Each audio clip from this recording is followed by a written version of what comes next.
Love is love. Love is love. Yo.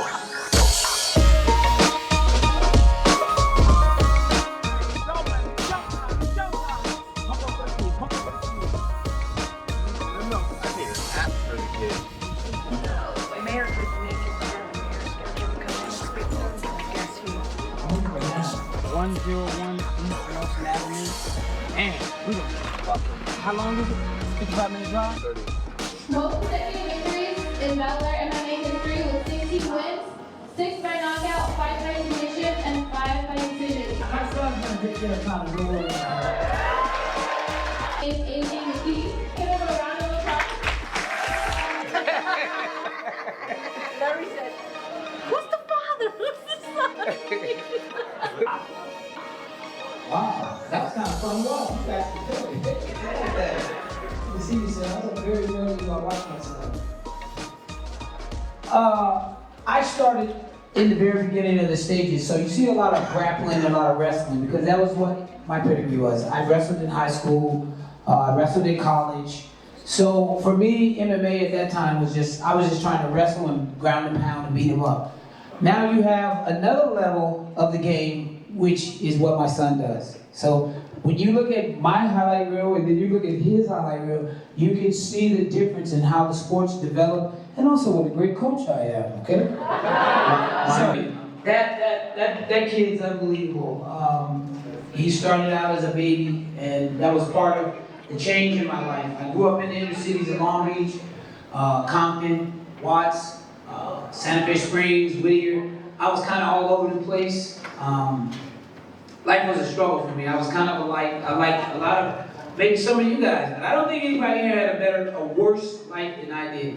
And I've always said that if I can find somebody that's still living or not in jail doing life, that had a worse life than me, I wanted to know about it. And I wanted to help them. I wanted to do what I could to make it better for them. So far, I've been the worst there is. But to me, it's been a great success story because look at what I am now and look at my son. That's like the proudest moments for me is to see my son doing something that I was part of, starting and fighting.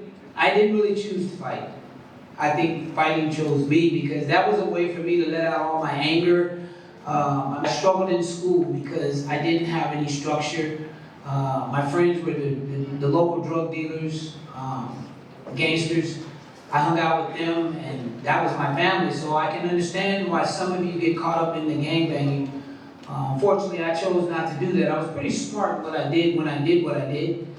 But I didn't choose the gangbang because it didn't pay bills, there was no retirement, there was no pension, and I knew at some point in life I wanted to be something big. I wanted to be like a big time celebrity. I used to go to Hollywood when I was a little kid.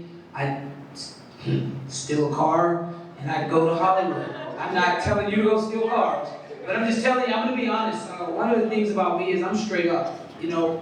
I'm straight up about it, and it cost me some valuable moments in my life, and it's also kept me alive because a lot of the gangsters or a lot of the cartel guys that I hung with, I dealt with, they respected the fact that I was one, straight up, I didn't lie, I didn't beat around the bush, but I was a man of my word. So that was one of the things that helped me is that I got the respect from a lot of local gangs. And I was a black guy growing up where I was with Hispanics, and they didn't play that in the Norwalk on the one-ways, but I was able to maneuver through there because I was cool with everybody. I got along. I wasn't into that set trip and stuff. So, but anyway, I'm just gonna give you a quick brief of my life and my story, and then we get to the good, fun stuff. You guys said you was down with me. You wasn't rolling.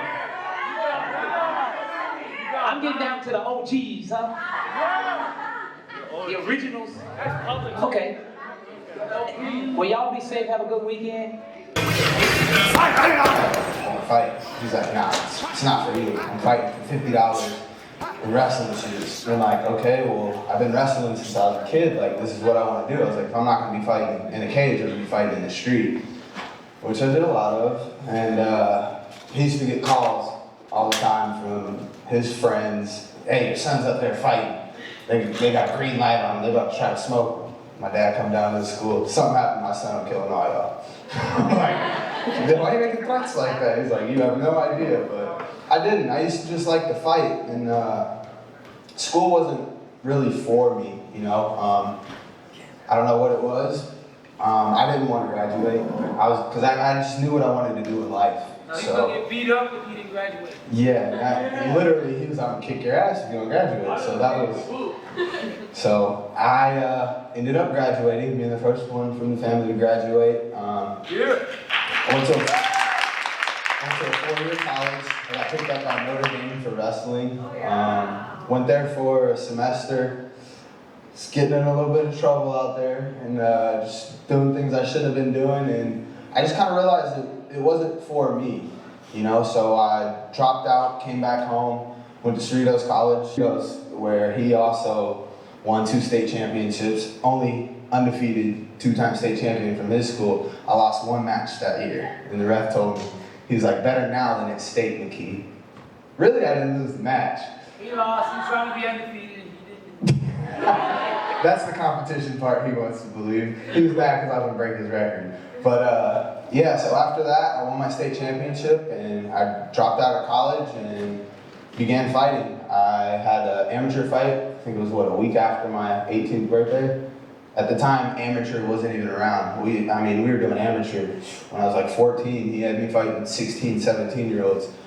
So it was just knowing what I wanted to do, and once I figured out what I wanted to do, it was taking the right path, you know? Life's always gonna have its ups and downs, bumps and bruises. I mean, I literally just had knee surgery, last month?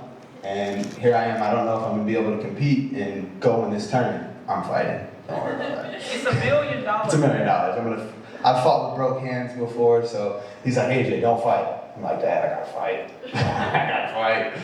So it's just being able to maneuver through the obstacles of life. You know, you always gotta keep that thought that there's always a bigger picture, and once you figure out what your purpose is, give it everything you got, man, honestly, because I kind of shied away from it for a while, you know, taking steps over here, taking steps back, and just fall into different lifestyles. I'm glad that things that I went through early on in my career, because now where I'm at now, 24 years old, about to be 25, I can see the path that he's always visualized for me. And he's been so frustrated with me. Oh my God, why are you even doing this? I got my whole life in you. And I'm like, yeah, but like, it's not my fault. Like, I'm just trying to fight, you know?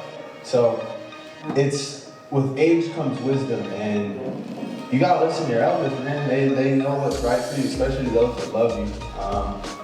They want nothing for the best for you and with you. And at the end of the day, I was talking about buying a house, just got in that house. So it's just lining things up. Staying on that path, bro.